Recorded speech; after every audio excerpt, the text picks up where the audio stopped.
सोचो, अगर आज सुबह आप घर से निकले हों तो या तो किसी ट्रैफिक जाम में फंसे होंगे या किसी ने गलत साइड से गाड़ी घुसा दी होगी या फिर सांस लेते वक्त लगा होगा कि हवा में कुछ ठीक नहीं है और फिर हम कहते हैं कि इंडिया वर्ल्ड लीडर बनेगा।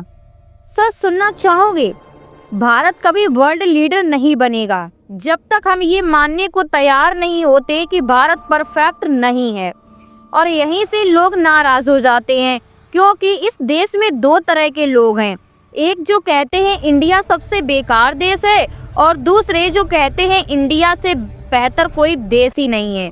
दोनों गलत हैं। सच ये है कि जब तक हम प्रॉब्लम आइडेंटिफाई नहीं करेंगे सॉल्यूशन पॉसिबल नहीं होगा।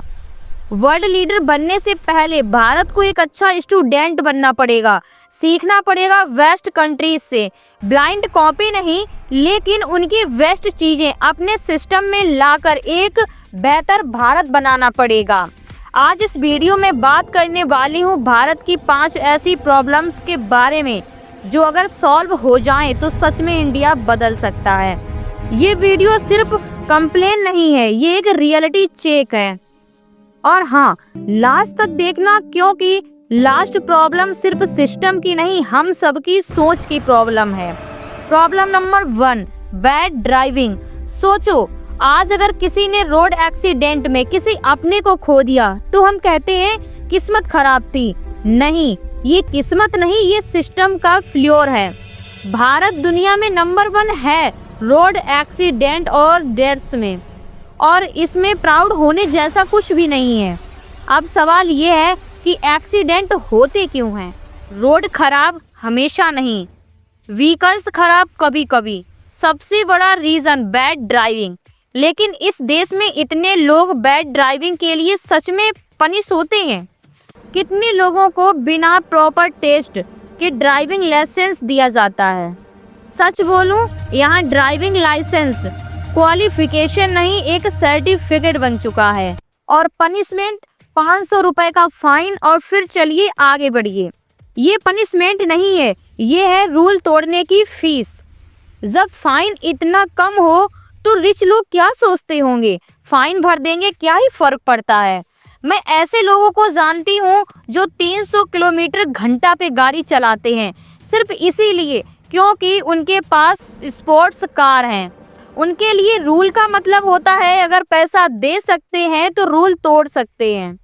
और फिर हम पूछते हैं इंडियन रोड्स डेंजरस क्यों हैं?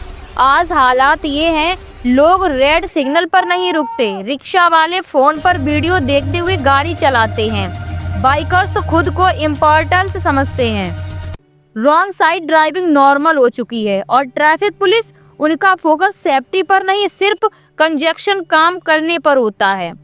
जैम क्लियर करना ज़रूरी है लेकिन जाम बना क्यों, ये कोई नहीं पूछता। सबसे फनी बात पता है, मोटर व्हीकल्स एक्ट में फाइन्स बढ़ाए गए थे लेकिन स्टेट्स ने इम्प्लीमेंट ही नहीं किया, इसीलिए आज भी लोग कहते हैं अरे फाइन ही तो है। सच ये है, जब तक ड्राइविंग को सीरियसली नहीं लिया जाएगा इंडियन रोड सरोज का कत्ल ही रहेगा। Solution, driver education mandatory, license के बाद रिफ्रेशर कोर्सेस, रिपोर्ट्स ऑफडर्स का license suspend, heavy fines, no exception, law सबके लिए सेम। रोड सिंप्लीकेशन लग्जरी नहीं है, ये बेसिकली सर्वाइकल स्किल है। प्रॉब्लम नंबर 2, एयर पॉल्यूशन, शहर या गैस चैबर। जरा सांस लो और खुद से पूछो क्या ये हवा सेफ है? सच ये है, भारत के शहर अब शहर नहीं गैस चैबर बन चुके हैं। और सबसे बड़ी प्रॉब्लम, कोई प्रॉब्लम मानता ही नहीं है। पॉलिटिशियंस कहते हैं एयर क्वालिटी का लंग्स पर कोई असर नहीं है।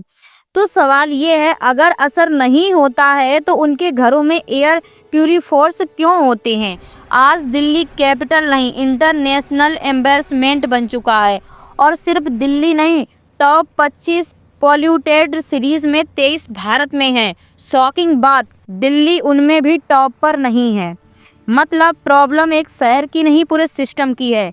इंडस्ट्रीज रूल्स फॉलो नहीं करती क्योंकि इंस्पेक्टर को ब्राइब देना रूल फॉलो करने से सस्ता पड़ता है और पॉल्यूशन कंट्रोल बोर्ड्स में 45% वैकेंसीज हैं। जब काम करने वाला ही नहीं होगा तो काम करेगा कौन? और फिर हम चाइना को ब्लेम करते हैं, लेकिन विजिंग देखो 10 साल लगे। पॉल्यूटिंग इंडस्ट्रीज शिफ्ट की, आईवीजी मेंटल किए, पब्लिक ट्रांसपोर्ट इम्प्रूव किए और सबसे ज़रूरी रूल स्ट्रिक्टली एनफोर्स किए। रिजल्ट मुंबई का AQI 150, बीजिंग का 32 और डिफरेंस पॉलिसी का नहीं इंटेंट का है। Problem number 3, dust. मुंबई जैसे शहर में सालों से रोड डिगिंग चल रही है। 16 एजेंसीज और 43 यूटिलिटीज, जीरो कोऑर्डिनेशन। रोड खोदी, आधा काम किया और छोड़ दिया। ना क्लीनिंग, ना कवरिंग, ना अकाउंटेबिलिटी। हैवी व्हीकल्स गुजरता है, डस्ट उड़ती है और सीधा हमारे लंग्स में जाता है। कंडक्शन साइट्स रूल्स फॉलो नहीं करती और डेब्रिस ट्रकल्स खुले रहते हैं। इंडस्ट्रियल एरियाज में पेड़ नहीं हैं और फिर हम मास्क पहन लेते हैं जैसे सॉल्यूशन हमारी रिस्पॉन्सिबिलिटी हो।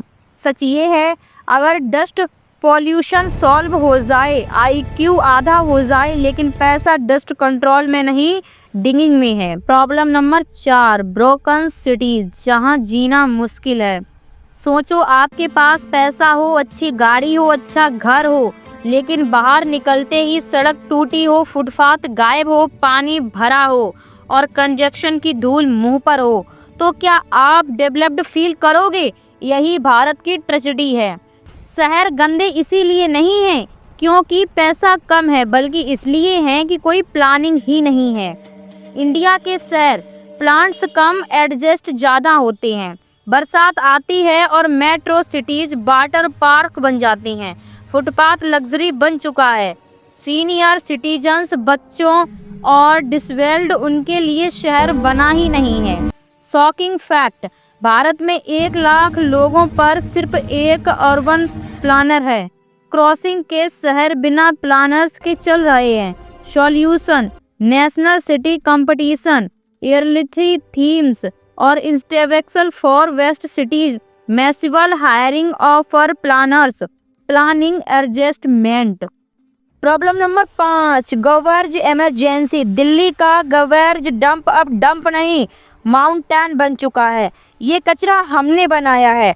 गवर्ज सेग्रीगेशन लगभग 0, सब कुछ mix. Result methane gas, landfills, fires और टॉक्सिक स्मॉग, फ्लडिंग। लेकिन सॉल्यूशन पॉसिबल है।